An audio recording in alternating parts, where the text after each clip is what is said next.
लोक आस्था के प्रति किस समर्पित भाव के साथ कार्य कर रहे हैं, उसका एक आदर्श उदाहरण छठ जैसे पर्व होते हैं। हम सब जानते हैं 4 चरणों में एक कार्यक्रम होता है। अंतःकरण और बाह्य शुद्धि पर पूरी तरह ध्यान दिया जाता है, यानी शुद्धि के बगैर कोई कार्य हो ही नहीं सकता। और अंतः और बाह्य शुद्धि पर ध्यान देते हुए इस पूरे कार्यक्रम को आयोजित किया जाता है। आपने देखा होगा भी यहां पर जो माताएं बहनें अस्तांचल की ओर जा रहे सूर्य को अभी अर्घ्य देंगी,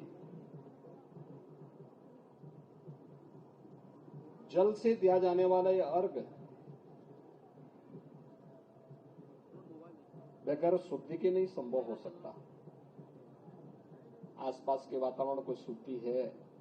आपने देखा होगा यहां पर नदी को आप लोगों ने स्वच्छता का अभियान व्यवस्था से जुड़े हुए लोगों ने भी और प्रशासन से जुड़े हुए लोगों ने भी यहां पे संपन्न किया था। सभी लोग मिलकर के इस कार्यक्रम को आगे बढ़ाए और उसका परिणाम था कि यहां पर गोमती नदी आज शुद्ध दिखाई दे रही है और यहां पे सभी लोग बड़ी आस्था के साथ अपने पर्व और त्योहार के साथ जुड़े हुए हैं।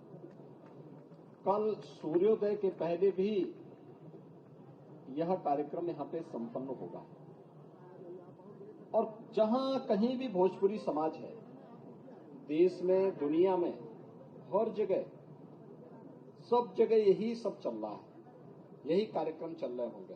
पहले शुद्धता का कार्यक्रम और शुद्धता के कार्यक्रम के साथ प्रकृति की शुद्धता का कार्यक्रम, स्वयं भी शुद्ध होकर के बहुत सात्विक भाव से लोग पहले चरण में नहाए और खाए के साथ इसका कार्यक्रम प्रारंभ करते हैं। फिर खरना का कार्यक्रम होगा।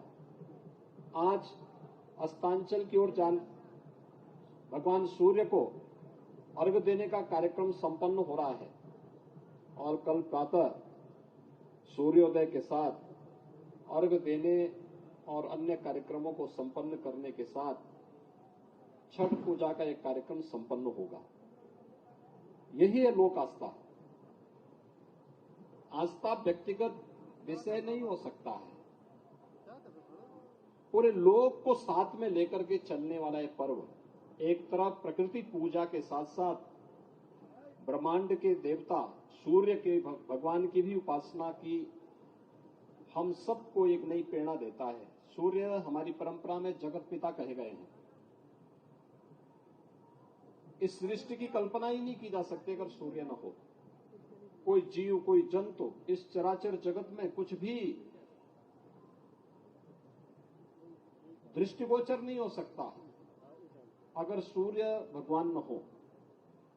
और उनके प्रति कृतज्ञता ज्ञापित करके हम लोग जल का अर्घ्य देते हैं। एक एक कार्यक्रम संपन्न होता है तो प्रकृति के प्रति कृतज्ञता ज्ञापित करते हुए शुद्धता का कार्यक्रम भी है। लेकिन ये कार्यक्रम तभी होंगे जब व्यक्ति अंतःकरण से भी शुद्ध हो और यह कार्यक्रम छठ के साथ हम सबको जुड़ते हुए देखने को मिलता है। दूसरी तरफ सामाजिक समरसता का भी उदाहरण प्रस्तुत करता है। यद्यपि लोक आस्था का विषय है, हम लोग सूर्य भगवान को अर्घ्य देते हैं, लेकिन छठी माई जो जिनकी हम पूजा करते हैं वह सामाजिक समरसता की सबसे बड़ी प्रतिमूर्ति है और छठी माई की कृपा से ही हम लोग इस आस्था के साथ जुड़े हुए हैं। याद रखना, ईश्वर की कृपा बिना भेदभाव के सबको समान रूप से प्राप्त होती है। उसको लेने की सामर्थ्य होनी चाहिए, उसकी शक्ति होनी चाहिए। और छठी माई ने भगवान सूर्य की उपासना से वो शक्ति प्राप्त की थी जिसने मृत पड़े बच्चे के अंदर भी संजीवनी पैदा करके पुनर्जीवित करने का काम किया था। और यहीं से प्रारंभ होता है छठ उपासना की पद्धति। आज से नहीं, हजारों वर्षों से पहले बिहार, झारखंड, पूर्वी उत्तर प्रदेश और नेपाल की तराई में और जहां जहां भी यहां से जुड़े हुए लोग गए, देश और दुनिया के अंदर सब जगह यह पर्व इसी लोक आस्था के साथ मनाया जा रहा है। मुझे बहुत प्रसन्नता है कि आयोजन समिति ने सबसे पहले स्वच्छता का कार्यक्रम चलाया और स्वच्छता के कार्यक्रम के साथ वे सब जुड़े।